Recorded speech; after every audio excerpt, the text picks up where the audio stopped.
Právě se nacházíme v malém městečku Pitigliano v Itálii, které je na takovém to skalnatém vrchu, středověké město s krásnou vyhlídkou a promenádou, kde se všichni točí a fotí.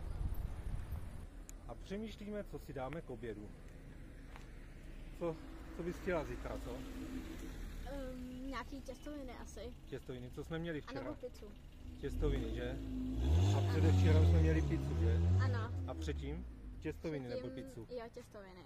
Tak zítra si dáme asi pro změnu těstoviny nebo pizzu. Teďka jdeme zpátky domů kolem volných míst na auto. Jedno. Ne, tady není volný, tady taky není volný, tady taky není volný. Auta.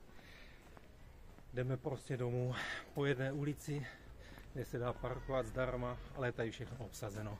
Bohužel. Takže jdeme z dálky a chystáme se vlézt tady na most, kudy dojdeme do našeho ubytování, které je přímo v centru Pitigliana. Jaja. Právě jsme zažili západ slunce a dívali jsme se na vyhlídku. Ono to zapadá za městem a jak to zapadne, tak se osvětlí celé město a je to nádhera. A tady je ten most a z mostu vidíte dole cukrárnu, kam chodíme na zmrzlinu. Tady z mostu zase vidíte plno obchůdků a tam za náma. A tam jsme kupovali i víno. Na té jedné zdi je nějaké okno a tam bydlíme. Ano, přesně tak. A teďka už jdeme tunelem a blížíme se k našemu domovu. Tam jdeme. Tam jdeme. A tady sem jdeme. Tak tohle se nám docela hodilo. Učit se pár měsíců dopředu, abychom se tady domluvili. Ne, hlavně manželka. Tak toto je vanilková, to jsme zjistili až po týdnu, protože ji tady mají jako kréma, ale je to vanilková. Tak tohle je pláž Orbetello, kde jsme se teďka ocitli na jeden den. Moc pěkná písečná pláž za námi. A hezké moře, studené. Babi, čumíš, co?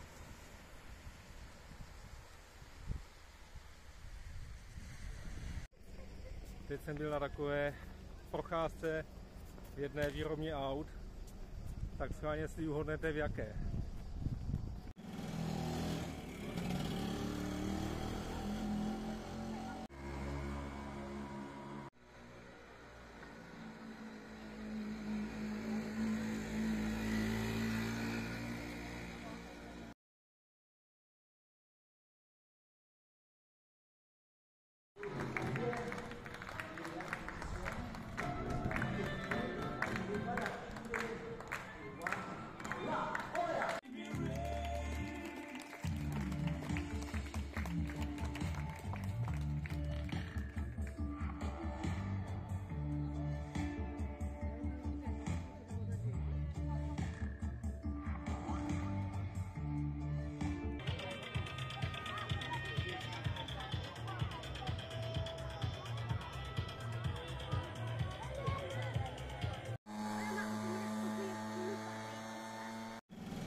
Tak to byl kousek našeho zážitku z Itálie.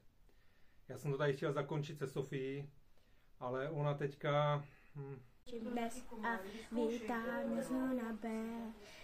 Ona je teďka prostě u babičky a když na ní mluvím, tak má nějaké tiky, či co. Jenom já a Bibkyho mám při maile hotná jet jak Santa Fe. A je těžké s ním trošku mluvit. Mám pocit, jako kdyby měla klapky na uších nebo něco, prostě. Runner, tak dej mi vlet. Hotel, tak vem jich 5.